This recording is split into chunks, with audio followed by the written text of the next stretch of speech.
Hello, Spoon Nation. Welcome to another wrestling review. And today we've got Slammiversary 2022. And I just want to get into this. I watched this show pretty much all in one sitting. Had a little break in between certain matches, but I had a good time watching this show. Like a really good time. So yeah, I just want to talk about it. Yeah. But if you're new here, I review wrestling every now and then. So thank you. I'm Keith Spoon. That's me. Today we've got Slammiversary 2022, and there's no real rhyme or reason to the order of how I review things. I have a spin wheel and some little updates on spin wheel at the end of the video to see what I'm reviewing next time. So even if you don't really care about Slammiversary 2022, watch till the end where you can see me and a spin wheel, see what I'm reviewing next time. But if you don't care about Slammiversary 2022, you'll probably not click this video. So anyway, I will keep spinning. Already done too long. Let's get into the pay-per-view review. So the show starts with some of the crowd and the commentators really putting over how this is the anniversary, 20 years of TNA, and that this tonight they plan to show the best of the history of the little promotion that could. The opening match is Ultimate X for the X Division title. Again, just this is like a celebration of the history of TNA. This is from someone who's not watched a lot of TNA. This is when you think of TNA. This is the show. The good bits. Obviously, there's no Vince Russo. Thank fuck. Anyway, got this X Division title match in the Ultimate X. One of the better stipulations TNA have come up with. Out first is Trey Miguel, and on the commentary table, it's a throwback to back when they used to have SmackDown on Sky, SmackDown Live. The commentary team was, I can remember it's Tom Phillips, JBL, and Mara Ranero. Well, on the call tonight, we got Tom Phillips and Aiden English, who was big with Rusev Day. So yeah, they're both here. And the ring's four-sided. You know, I thought maybe anniversary show, maybe they go for the 5, but they didn't. Trey comes out, and he's got this Venom hoodie on with a big tongue, which is pretty cool. Out next is Andre Everett, and he's taking the place of someone who's been injured, the commentary team say. Then out's Kenny King, then Alex Zane, and then Speedball Mike Bailey, the recent signing of AEW as of this creation of this video. This is 2022 I'm talking about now in April 25. Oh god, it's been nearly 3 years. That's insane. And then out last, because that's one of my things, champions got to come out last, Ace Austin, who's just recently joined the Bullet Club. And they let us know this is the 47th ever Ultimate X match. This is the second one I've ever seen. The first one was from No Surrender 2006, which was a tag match with AJ, Christopher Daniels, and I want to say LAX. Anyway, match begins and Zayn and Speedball got some unison moments in it. It's quite nice. Then a good suicide dive from Miguel. A lot of kicks from Austin, and then a excellently brutal neckbreaker onto the apron from Trey. He then gets hit with a German from Everett. I might be saying his name wrong. I can't remember. He then does a dive and just whoop the ass of everyone outside the ring. Speedball and Everett are fighting in the corner, and a Zayn Hurricane Run as Everett, who's on the top. And then Speedball gets German suplex to land right on top of him, and it was an excellent spot. So after that very good spot, there's a double team power bomb blockbuster thing, which was quite good. And then Speedball's climbing up the wires, kinda, and like just drops his knees onto 3 people, which is good. And then there's a huge, I can't remember what it's called, like not the Tree of Woe, but the thing where it's a power bomb and a superplex. All 6 of them are in that. So the person at the bottom, so obviously finding the person behind him right at the top gets away with it. And that's Trey who's on top. And he hits the guy at the bottom, Zayn, with this fucking brutal Canadian destroyer. And there are some very well-deserved holy shit chants from the crowd. Now there's a spot of all the 4 people in the corners all climb up across the... Is it ropes? It's ropes. And Bailey kicks one off. And then Austin low blows someone off. And then Bailey and Austin kind of just smack each other at the titles. Everett joins the pair and gets on the top rope. But Bailey then Hurricane Rana him down, kind of, but while staying up. There's more of a head scissor. And then Zayn climbs up again onto the same rope as Austin. Austin kicks Zayn down, but then Speedball kicks Austin down. Bailey unhooks the title and wins and is the new X Division championship. I had a lot of fun with this match. I like the most boring wrestling match is a standard match. You need some plunder, like not all of the time, but I like a bit of a gimmick stuff. I like a street fight. I like a ladder, a crazy shit like this. But yeah, I had a lot of fun with this. 4 stars out of 5. You gotta stay hydrated, people. Anyway, we go back to the commentators, and they now tell us their new non WWE names. Tom Phillips is now Tom Hannafan, so Tom, and then Aiden English is now called Matthew Rewalt. And I said I wrote in my notes, I call him Matthew. I don't think I ever referred to him by name. And they just explain how this show is a celebration of TNA and its 20th anniversary, and how everyone said, "Oh, that company only lasts 6 months," and here they are 20 years later. Then showing him more info for Bob Ryder, and they say the show's dedicated to him. I googled it. Bob Ryder was important at the start of TNA. We then get reminded that the French people exist by seeing their broadcast team, so that was an unpleasant start to the show, but I'm only joking. Then we say, then they run down the car. We got the Knockouts Tag Championship match between the Influence of Madison Rain and Tenille, and then Ty Valkyrie and Rosemary. And we've got a Monsters Bowl match, which is the Monsters Bowl as an idea is insane. If I explained it to my friends, they'd go they wouldn't get it, which is quite funny.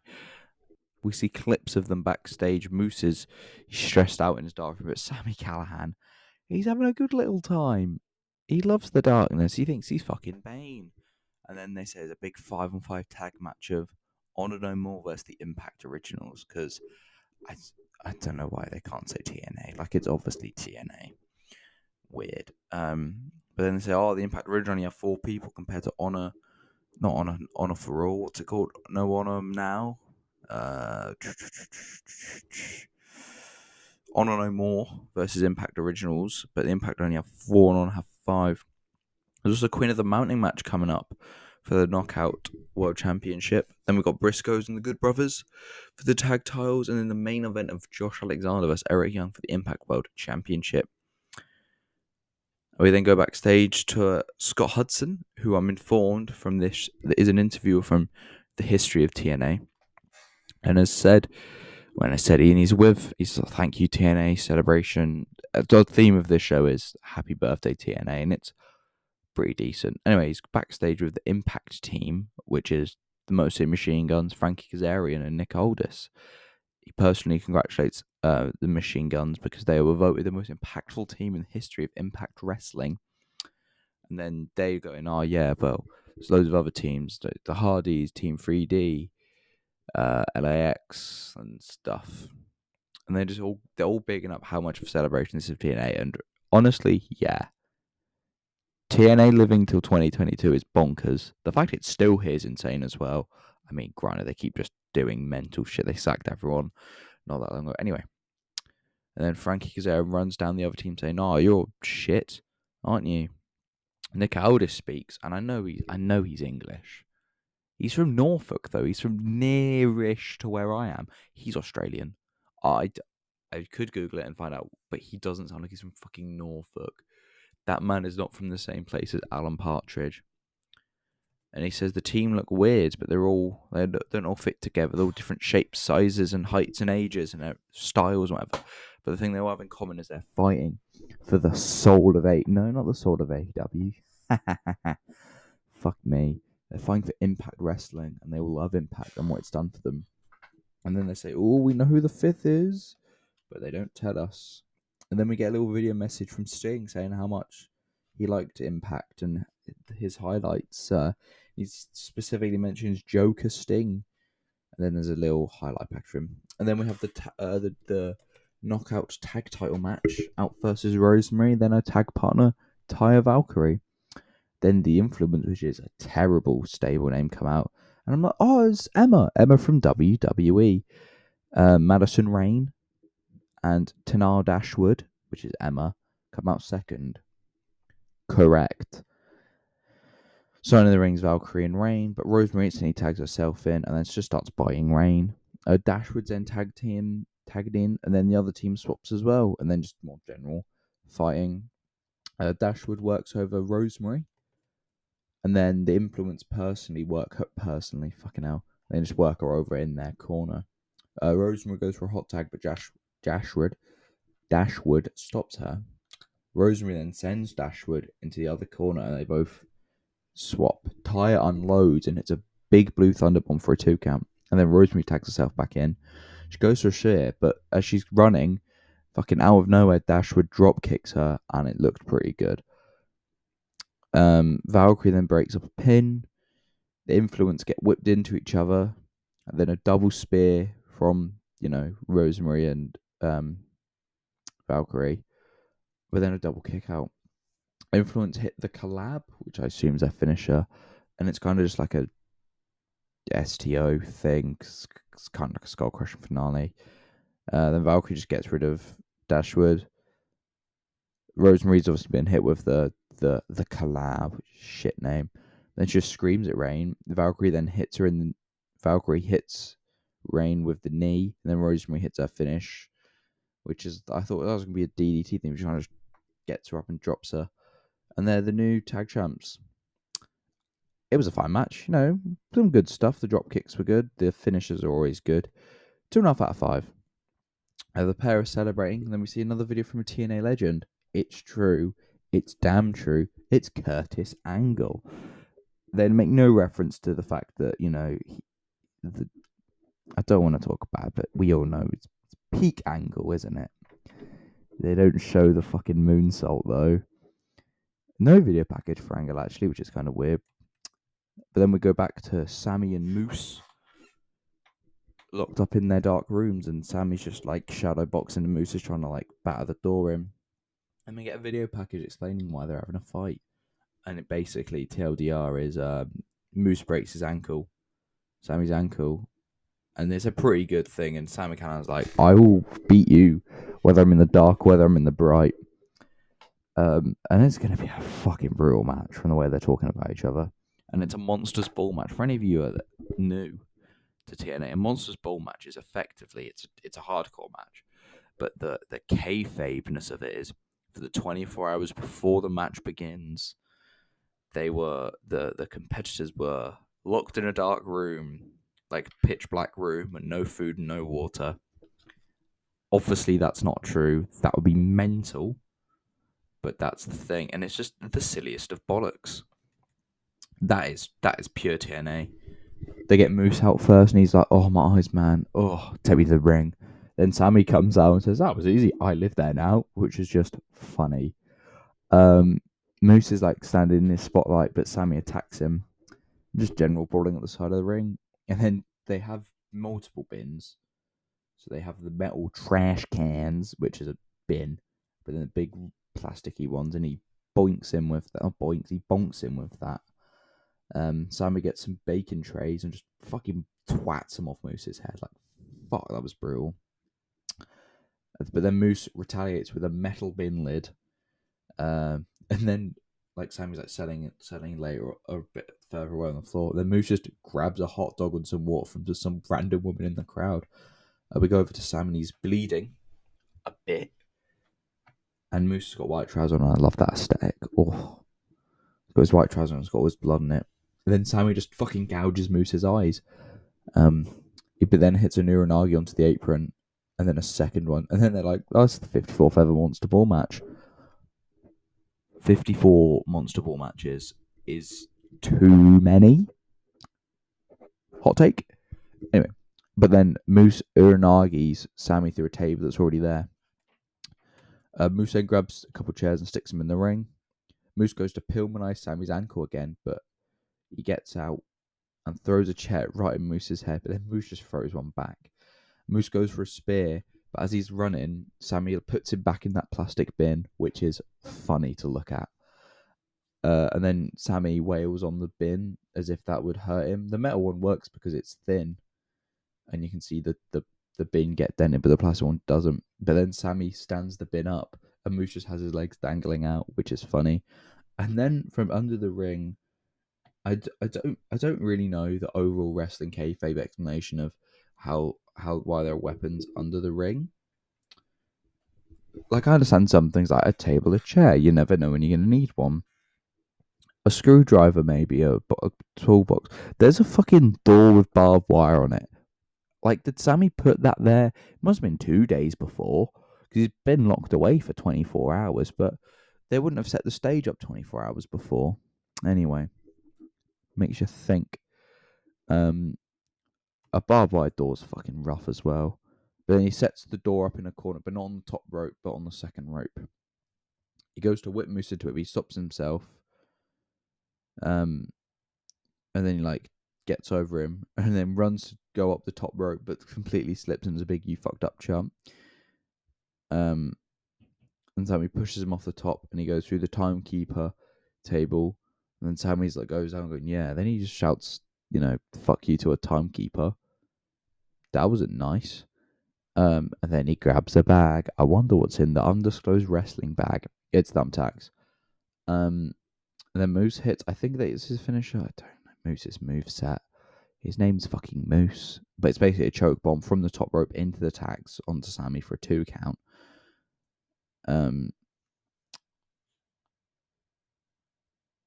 they like, look at thumbtacks, and then Moose has someone in like his ass, like tacks on the ass, and they zoom in onto his ass, obviously.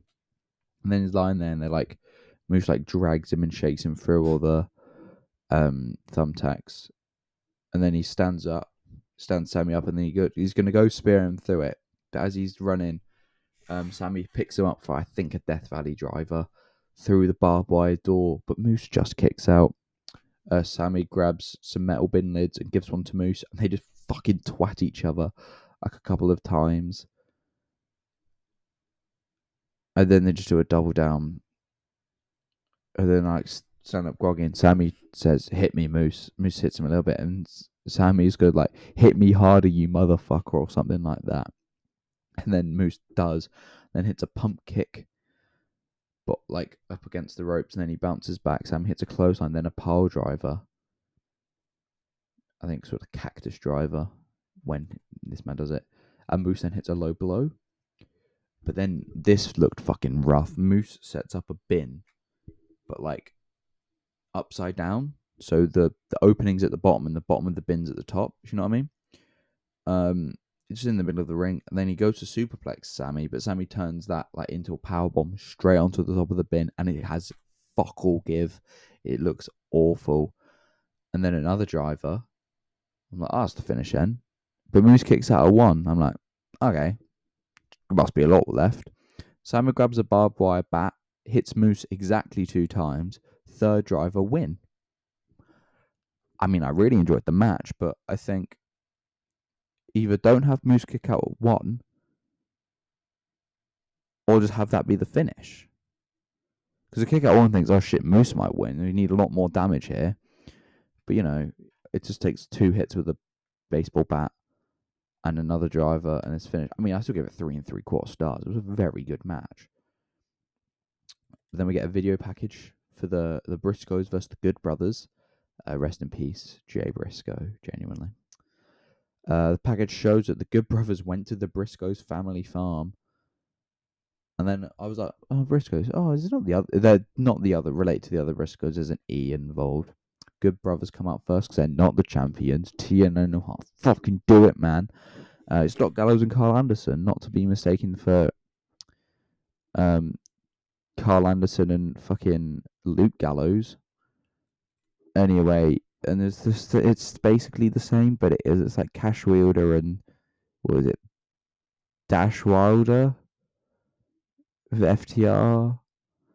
Anyway, and the Briscoes come out, and it's Mark and Jay. The bell rings, they just fucking wail on each other. The Briscoes hit double shoulder tackles onto the Andersons. Some dives from the Briscoes. And then Mark hits the fucking cactus elbow. It was bang bang. Fucking, Mr. Jack. Elbow onto the floor. Jay then hits a slam onto Anderson on the entranceway. And the match hasn't properly started. Like, they've all, like, the bell's rung, but they've not had the, okay, you hold the tag rope. Mark then uses a chair to clap. which was funny. And then he uses it as like a step to then jump out the ring to hit the Good Brothers. Carl then sets up wedges a chair and then whips Jay into it. And then after that, there's a neck breaker. No, that didn't happen. They didn't whip it. He tried to, but there's a neck breaker from Jay. Mark tags in and fights both the fucking Good Brothers off. Mark is just fucking going mental. He's just doing mental shit, just screaming. Then he does some good moves. But then Anderson stops the fun and hits a big spine buster for a good near fall. Then the Good Brothers go for Magic Killer, but Jay spears Anderson. Mark goes for a roll up, but Gallows kicks out and then hits a big boot for a 2 count. It's a big punch up between Mark and Anderson, ended with a big old uppercut to Mark. The Briscoes then hit a great double team for a good near fall. Jay's tagged in.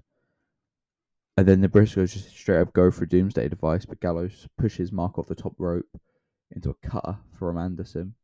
But Jay then fights with the Good Brothers. Gallows hits a super kick, but then just hit Magic Killer for the win. It was a pretty decent tag match, 3.5 out of 5. And the commentary mentions how now they're joining a big list of great Impact champions.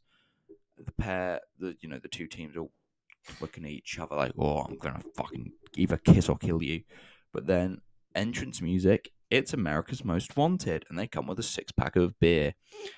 America's Most Wanted say, look, we all have stuff in common. We're all tag guys. We love drinking and we love fighting. And then share a 5-pack of beer, and one of America's Most Wanted has a water, and they just go, yeah, someone's got to drive, which I thought was really funny.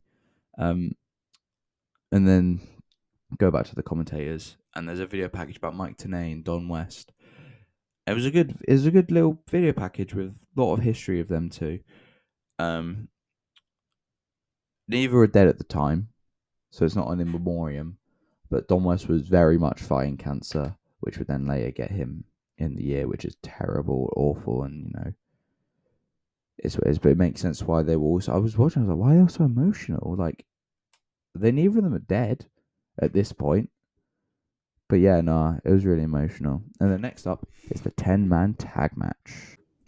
So yeah, the 10-man tag match, we see straight away a video package just showing how much just evil bastards this Honor No More group is. Christy Hemme announces Scott D'Amore, who's on guest commentary for this match, and he's just really Canadian. He's got a big Canadian flag on, big, Canadian clothes. And his mic doesn't work at the start, which is just TNA. Christian then announces the Honor No More group, who are with Maria Kanellis. I don't know a lot about Honor No More. I think one of them was in WWE for a bit, and that's it. And then we got the Team Impact. We got Frankie Kazarian, then the Motor City Machine Guns, then SmackDown General Manager Nick Aldis, who's for some reason best dressed as Gerard Way from MCR. Then the 5th man, Dixie Carter. I kid, but she is up next. And I'm like, you're not tagging in. She says hello and thank you for 20 years, thanks to all the crew. She didn't nearly kill it 1,000 times. But then she says the 5th man's Davey Rich, and I'm like, oh, they're really up playing. It could be anyone from TNA. So I'm thinking, fuck. I don't remember AJ or Samoa Joe being in this match. And it's Davey Richards. Not downplaying Davey Richards, but they really played up. It could be anyone from TNA's past. It could have been fucking Jarrett, JEFFJAEET. But just Mr. Davey Richards. But they then tell us, oh no, the leader of the Honor gang used to be friends with him. And then Scott D'Amore runs down all the other wrestling companies, the Impact team. I think there's obviously Impact, AEW, NWA, MLW, yeah. And it's just chaos, 5-on-5 punching. The Motor City Machine Guns, 2 from the other team, start and they just hit tag moves in the corner. The Machine Guns do. Nick Aldis then runs wild on one of them, but then he gets double teamed. We then get the ex-partners who are like, oh, I'm gonna fuck the one that's the extra man, so I'm gonna do you. But the guy from the other one just tags out really quickly. Team Impact then just run wild, get loads of double, triple, and even at one point a 4-on-1 move. And the commentators put over how good the Impact team are at just general tag team matches, and there's probably about a dozen tag team championships just over there, or championship, not tag teams. I think Mercy Machine Guns own ones. Then they work over Alex Shelley. There's this awful bump for the Honor Boys. Well, one of them goes to do a swanton to someone on the apron, but they move and he just gets spine first on the apron. It's just fuck. Kazarian hits a cutter from a slingshot for a 2 count. Aldis then runs wild, and it's just 10-man chaos with just drop kicks. It's like 3 or 4. There's only 2 left standing in the ring, and it's the 2 ex-partners. Davey hits a dragon screw through the rope, goes for a knee bar, then gets attacked and put in an ankle lock. And there's just loads of submissions, and I'm thinking, oh, that's a cool finish. 5 submissions. Well, yeah, 5 submissions going on at once. But no, that's not the finish, which I think should have been. Then it's just PCO from the Honor Boys and then Nick Aldis. Taven hits a good frog splash and then a swanton from someone else. PCO misses a moonsault, and then the Guns and Aldis work him over. PCO takes a double stomp from Richards but kicks out at 2. Sabin's tagged in. Marie Canales tries to interrupt them, but Tracy Brooks, who's, I want to say, Kazarian's wife, stops her. PCO then goes to attack Tracy, but that doesn't fucking happen. Kazarian hits a flux capacitor from the top rope. And then one of the other boys come in and attack Sabin. No, the Honor Boy, there's 6 of them. There's only 5 in the match. 6th one comes down and attacks Sabin. But then fucking D'Lo Brown comes down. I don't remember him being in TNA. But he clearly was. He got a massive reaction. He hits. But then as that happened, El Hebner's who's in the crowd's coming out like, oh, I'm gonna fucking sort this out. D'Lo hits a power bomb, then a frog splash. He slips a little bit, which is funny. Piso then takes 5 super kicks, then 3 finishes at once.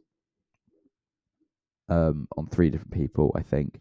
El Hebner gets in the ring, counts the 3 for Impact Originals, and it's just chaos.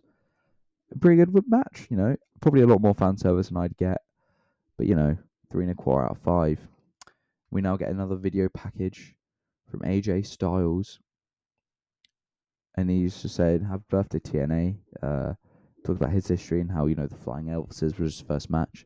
Talked about the X Division and the Ultimate X match, and he's like, "Ah, yes, the triple threat from '05, which one day I will watch." And he's like, "Thank you for making me the most impactful X Division and male wrestler in TNA history." He was like, "Cheers, WWE, for letting me do this." And he's like, "Another 20 years to TNA." I don't know it's because it's 20 years so far, but that's a long time, innit? I'm 20. Fuck. I mean, I know this show's a couple of years older than now. It's a 3-year-old show, but whatever. And then we get a package for the Queen of the Mountain match, and I didn't know how that worked. So, to be able to win, you need to do a pin, and then once you've pinned someone, you're then eligible, and then you have to basically reverse ladder match it. And once you get pinned, you go into a box, and it's just TNA beauty. We got Tasha Steelz, Chelsea Green, Deonna Purrazzo, Jordan Grace, and Mia Yim. 3 of them are currently in WWE, and one of them's champion? Yeah, I don't know who's B champion is, no one cares. Out first, Hardcore Country. It's Mickey James. She's the enforcer. Deonna Purrazzo out, then Chelsea Green, and it's like, oh, it's Chelsea Green, different theme, but that makes sense. But the commentators didn't go, Chelsea Green. They just said Chelsea Green. Third, we got Nino. It's Jordan Grace. Penultimate's Mia Yim, and she, for some reason, has a group of dancers and masks. And out last, the champion, Tasha Steelz, with a bodyguard thing's horrible thing to say, but the muscle. Savannah Evans. Comment you put over that everyone in this match has some form of beef with Nicholas James. The bell rings and they all enclose the champ, but she rolls away. Savannah Evans, who's the heater, and Tasha just get a couple tables out. Green and Purrazzo double against Mia Yim for a moment. and then whip her out the ring and lands on the other three. Chelsea then hits the four people, so the other three wrestlers and Evans with the dive, and then she walks around. Perazzo hits her own. Green and Perazzo just control this match. And then Tasha gets in the ring, hits with a move, and then they fuck up a pin, and it's quite bad because it's fucking no smoke and mirrors, and just the fucking ref fucks it up. But now Chelsea Green's eligible, and the champ's in the box, and the Evans and the champ are like, oh, I'm gonna go to the box, but then Mickey James fucking whips him in. Grace and Yim then a team up against Donna Perazzo. Mia Yim goes for a pin, but Jordan Grace goes no, and then they're let out the box. The champ runs wild and just grounds everyone. Tash and Evans go for a double team to Mia in the ring. Mickey comes in, goes no, and then kicks Evans out. Then Tash flips the hat away. Chelsea goes for a roll up, but champ kicks out. Mia then breaks up a pin from Tasha to Green. Mia then suplexes Chelsea Green, pins her in the box. Mickey shouts her to get in the box, and as she's getting in, just being put in, whatever, the door's open. She kicks it and hits Mickey in the face. Mia got a ladder, and she's going to hang that title. Tasha then jumps off the top rope and cutters her down halfway down the rope. I don't think she was high enough, so she landed just on her knees when she hit the cut, which looked fucking unpleasant. Perazzo puts an armbar on Grace, who gets out of it, but then she puts Tasha in one.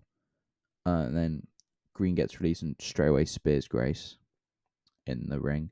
Perazzo puts Steel through the ladder, and makes her tap arm through, not powerbomb, and now she's back in the box. Perazzo, Yim, and Green are now the eligible three. And Chelsea's having a great time. I like a bit of Chelsea Green. She's just screaming constantly in this match. Her and Mia Yim then have a slap off in the ring, and Chelsea wins the slap off. Mia Yim then goes to roll Chelsea up, but she kicks out. Chelsea's now got the the knockout belt and going, yeah, I'm gonna win. She then hits Tasha with a kick, they hold the arms back and just fucking plow their face through the ladder to the champ. But then Mia Yim's on the box and hits a massive drop kick against Chelsea Green onto the ladder. Mia Yim then walks up the stairs ladder that's halfway up the ring and hits a swanton onto Grace and Perazzo, who are the other side of the ring. Mia Yim then just hits a fucking package power driver on the floor onto fucking Jordan Grace, who's now in the box, obviously. And then Mickey James helps Grace into the box. Oh no, I'll help you out because you've been hit with a power driver. And Mia gets ready to climb. Tasha super kicks her and grabs the belt.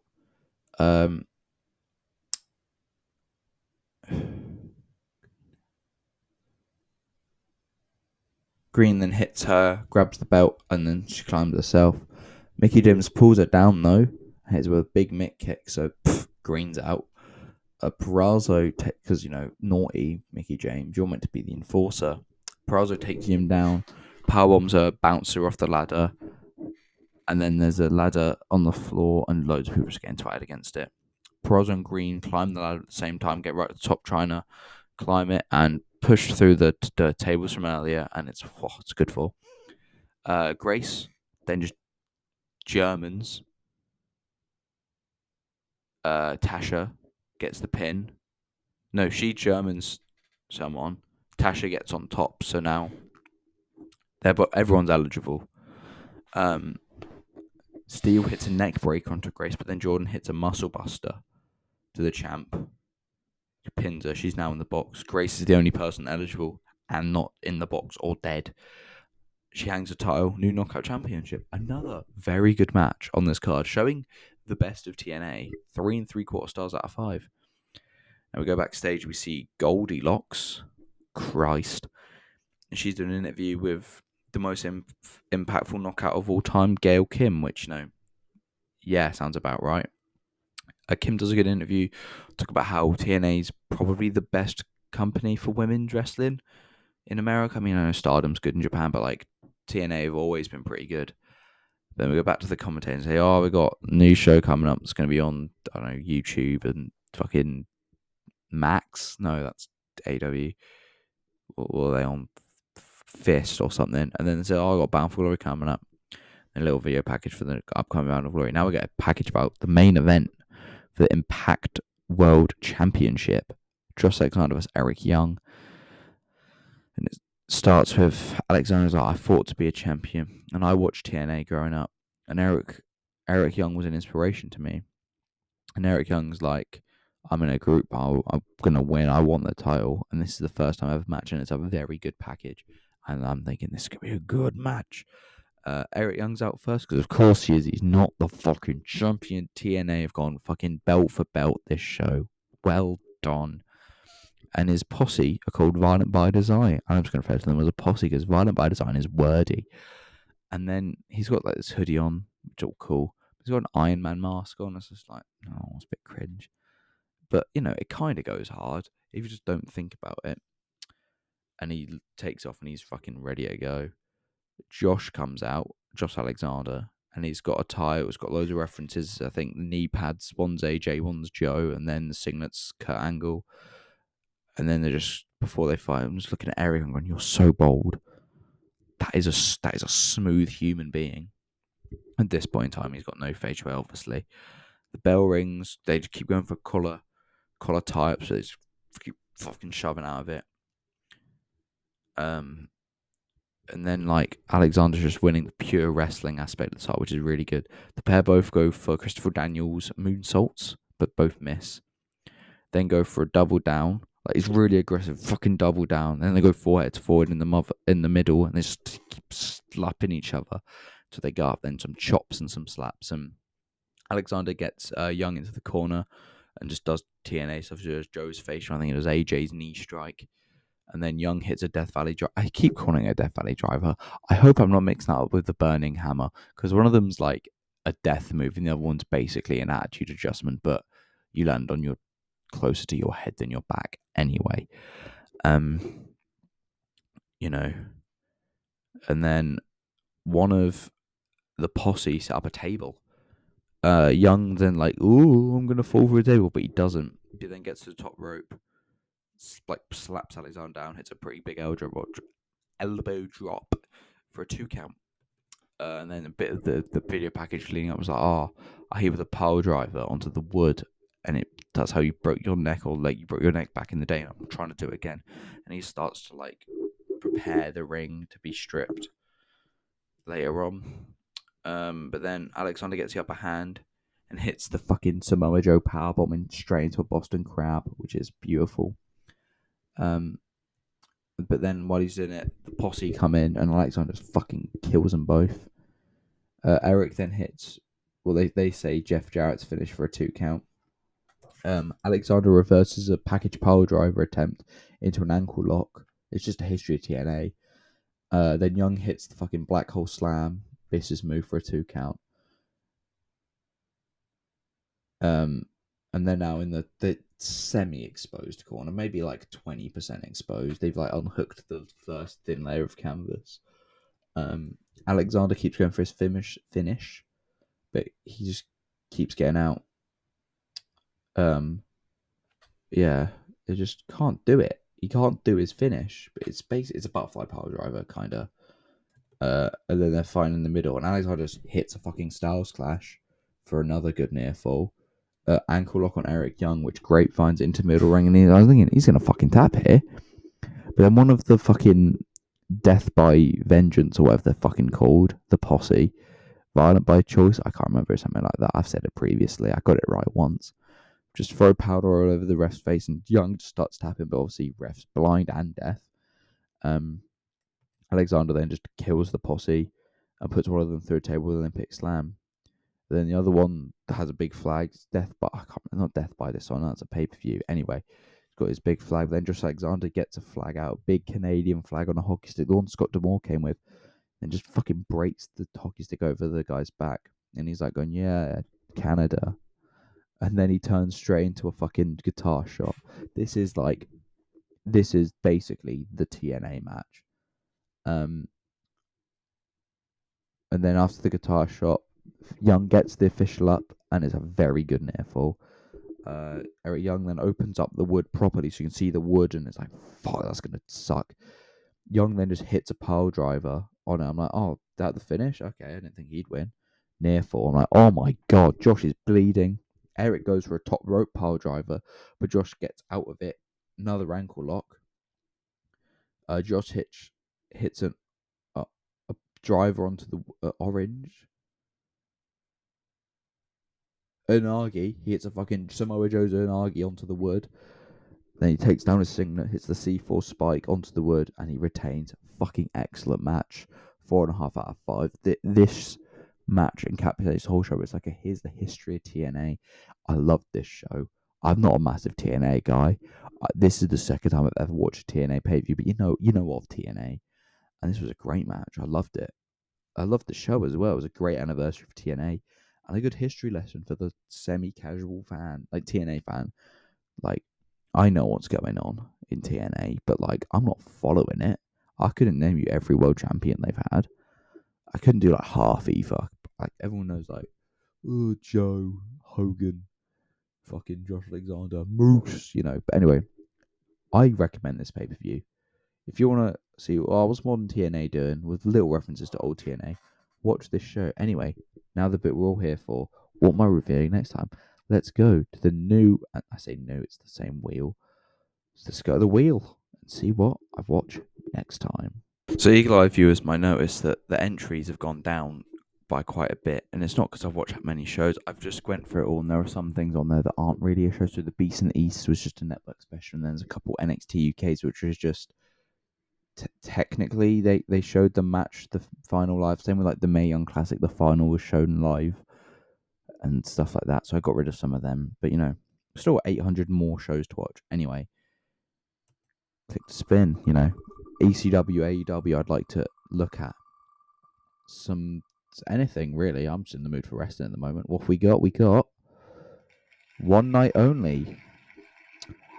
No idea. That is such a vague name. I couldn't tell you who that is. Anyway, let's see if I can find out what the fuck that means and who the fuck that is a wrestling show from. So it turns out it's one of those Britain only shows from the WWF. Another 97 show, ninth being September 1997. I could have worked that out quicker. From Birmingham. It's got a decent looking card, Main events: British Bulldog versus Michaels. Could be fun, and it's on Netflix, which is more important than anything. I don't care if it's good or bad. If it's easy for me to watch, that makes it a lot easier. So it's on Netflix. This poster sucks ass, by the way. That I'm around. This is dog shit. Anyway, I'll see you next time where I review One Night Only from 1997 by the WWF. Hope you've enjoyed this Slammiversary 2022 review. Thank you, TNA, for such a good show. I really enjoyed it. Anyway, if you're still here, like, comment, subscribe. I'll see you in the next one where I'm going to be reviewing One Night Only by the WWE. And make sure you like, comment, subscribe, or go away.